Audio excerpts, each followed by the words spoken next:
Hi friends, அனைவருக்கும் வணக்கம். இன்றைக்கி நம்ம சேனலில் என்ன ரெசிபி பார்க்க போகிறோன்னா, ரொம்ப சிம்பிளாக டேஸ்ட்டாக ஒரு கொப்பரை தேங்காய் வச்சு சட்னி பொடி எப்படி செய்கிறதுன்னு பார்க்கலாம் ஃப்ரெண்ட்ஸ். இது ரொம்ப நல்லாயிருக்கும் சாப்பிட்றதுக்கு. இதுக்கு முதல்ல நம்ம என்னென்ன பொருட்கள் வேணும் பார்க்கலாம். 12 காஞ்ச மிளகா, ஒரு முழு கொப்பரை தேங்காய் சின்ன சின்ன பீஸாக கட் பண்ணி வச்சுக்கோங்க. உப்பு உங்கள் ருசிக்கு தகுந்த மாதிரி போட்டுக்கோங்க ஃப்ரெண்ட்ஸ். ஒரு முழு பூண்டு தோலெல்லாம் எடுக்காத அப்படியே வச்சுக்கோங்க ஃப்ரெண்ட்ஸ். அப்படியே போட்டால் டேஸ்ட் நல்லாயிருக்கும். இப்போ இது எப்படி செய்கிறது பார்க்கலாம் வாங்க. முதல்ல நம்ம ஒரு மிக்ஸி ஜாரை நம்ம எடுத்து வச்சுருக்க காஞ்ச மிளகாலாம் சேர்த்துக்கலாம்.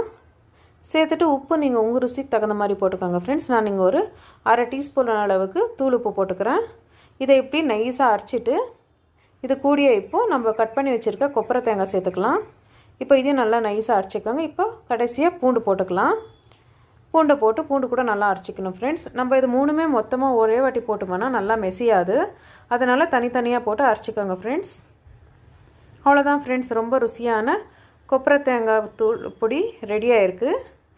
இது உங்களுக்கு இந்த ரெசிபி பிடிச்சிருந்துச்சுன்னா நம்ம சேனலை லைக் பண்ணுங்கள், ஷேர் பண்ணுங்கள், கமெண்ட் பண்ணுங்கள். மறக்காத சப்ஸ்கிரைப் பண்ணிக்கோங்க ஃப்ரெண்ட்ஸ். உங்கள் சப்போர்ட் எப்போவுமே இதே மாதிரியே இருக்கட்டும். ரொம்ப நன்றி ஃப்ரெண்ட்ஸ்.